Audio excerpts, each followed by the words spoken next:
It's where I get to show it a little bit more, so it should be a lot of fun. You have a lot of family that Yeah. are from around here. How many folks? When Caitlin Clark sat alone in her Indianapolis apartment that May evening, the glow of her phone screen felt almost hostile, its light reflecting the chaos that had erupted around her. She scrolled through an endless flood of comments, each one heavier than the last, each word cutting deeper into a place she had always tried to protect, her sense of integrity. It was the night after the Atlanta Dream versus Indiana Fever game, and what should have been just another night in a long season had turned into a storm of accusation, assumption, and outrage. A few seconds of grainy footage showing a brief exchange between Caitlin and Brittany Griner had somehow ignited one of the most toxic debates social media had seen in months. People who had never watched a women's basketball game before were suddenly self-appointed experts, dissecting her expression, her body language, her tone. Hashtags were trending. Comment sections had turned into battlegrounds. The discourse had spiraled far beyond sport and into the dangerous territory of personal judgment. Caitlin sat there still in her warm-up clothes, her heart heavy, her eyes red from holding back tears, wondering how the joy she had once brought to millions could transform so quickly into misunderstanding. There was a crushing loneliness that came not from being alone, but from being surrounded by millions of voices determined to mishear her truth. For a long while, she just sat there, phone in hand, scrolling through strangers' opinions of who she was and what she stood for. The words blurred together into one relentless chorus of doubt and hostility. Then her phone buzzed. Her dad was calling. For a moment, she hesitated. How could she explain this to him, the man who had always believed in the good of people, the man who had taught her to rise above noise and never lose sight of who she was? How could she tell him that his daughter, whom he'd raised with such care and conviction, was being vilified by people who didn't even know her?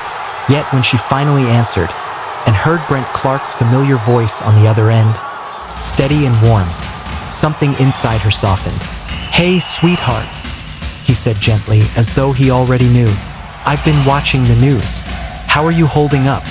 For the first time since the controversy began, Caitlin's composure cracked. "Dad, I don't know what to do," she whispered, her voice trembling. "They're saying things about me that aren't true. They're making me out to be someone I'm not. I've worked so hard to respect people, to honor the game, to lift others up.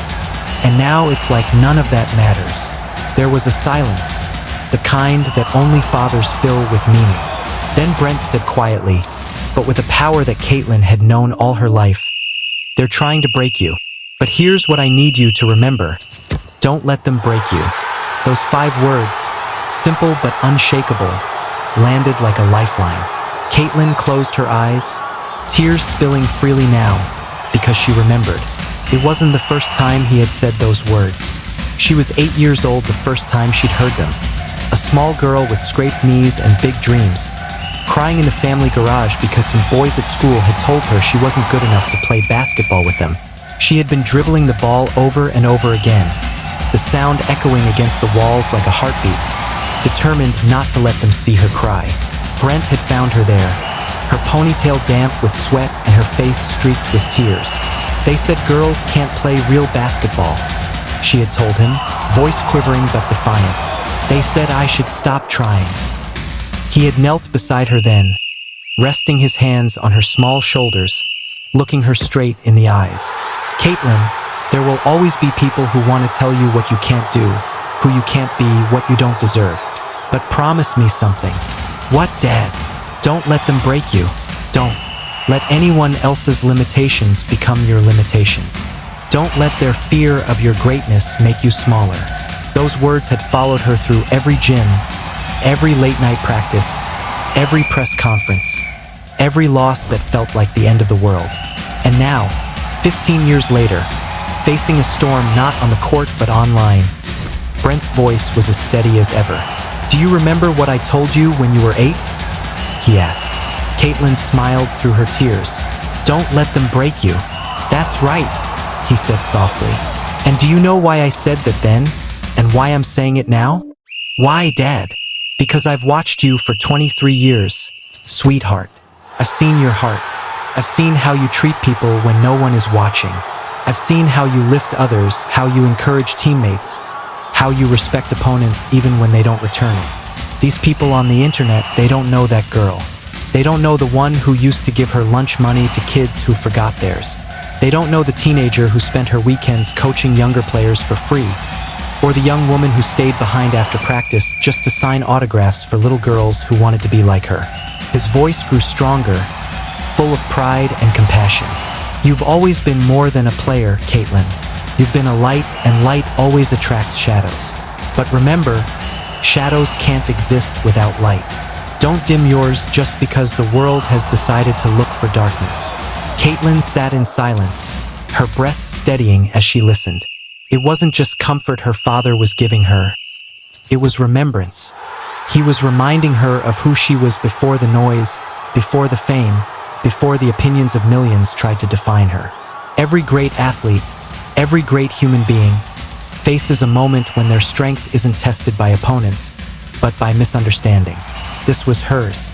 And Brent, who had quietly built a champion not just in skill but in spirit, knew that the measure of her greatness would not be found in statistics or trophies, but in her ability to remain herself when the world tried to tell her she was someone else. You don't owe them your peace, he continued gently. You owe yourself your truth. Let your work, your kindness, your consistency speak louder than the noise. The people who truly know you, your teammates, your family, your real fans, they'll see you through this. The rest will move on because outrage is fleeting, but your character isn't. In that moment, something shifted inside Caitlin.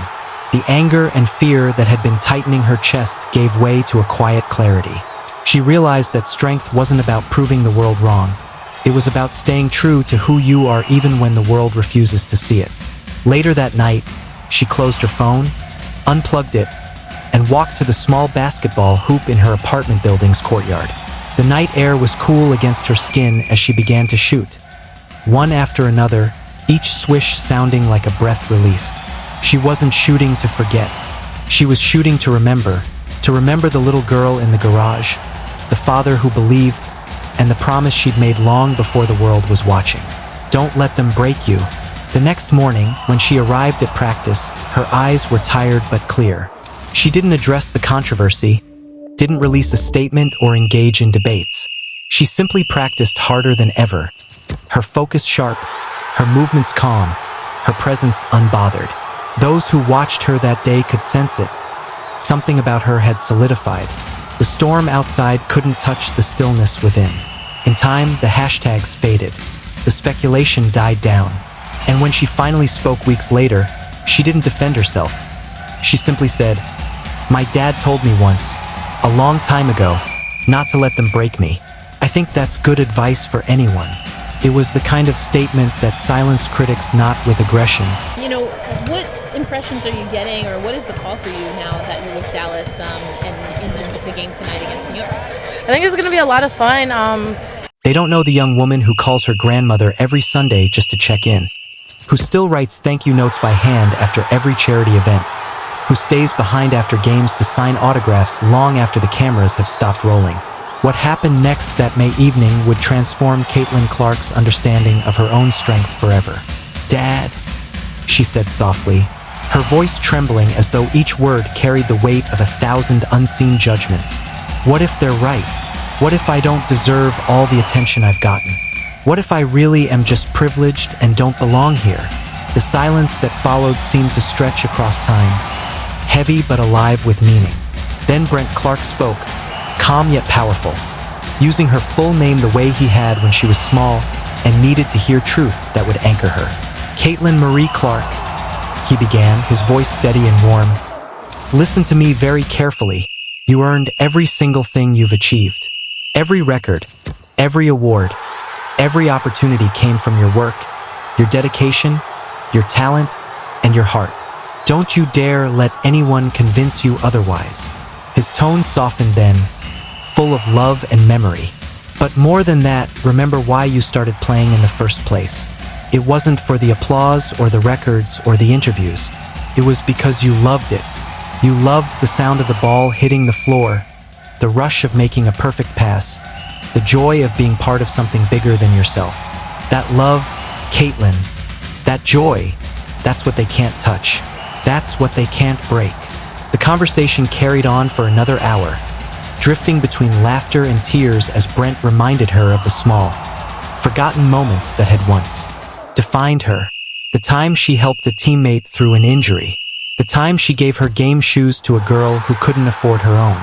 The time she missed a winning shot and apologized to her team, only to have them remind her that her leadership meant more than points. Each memory was a thread, weaving her back to herself. But then Brent's voice grew quieter, more reflective. "There's something I've never told you about that day when you were 8, he said. "You remember, when those kids made you cry after saying girls shouldn't play basketball?" Caitlin nodded through her tears. "After you went to bed that night," Brent continued, "I called their parents, not to complain or to get them in trouble, but to tell them what I saw in you, what I knew you would become. I told them that someday, their children would be proud to say they knew Caitlin Clark when she was just a little girl with big dreams." Caitlin covered her mouth, overwhelmed. "One of those parents called me last week," Brent added gently. "Their son's a coach now. He tells your story to his players, the story of a girl who refused to let anyone else's limitations define her. He tells them about you." The tears came then, but they were different this time. Not tears of pain, but of recognition, love, and profound understanding. The same children who had once tried to break her spirit were now using her story to lift others. "That's your real legacy, sweetheart," Brent said, his voice full of pride. "Not the numbers, not the records, not the trophies, but the lives you've touched, the dreams you've inspired, the doors you've opened for every little girl who will come after you." When they finally hung up, Caitlin sat in silence, the noise of the world fading away, replaced by something stronger and truer, the quiet certainty of knowing who she was and why she mattered. The hateful comments were still out there, the controversy still raging, but it no longer held power over her. The next day, when reporters asked her about the supposed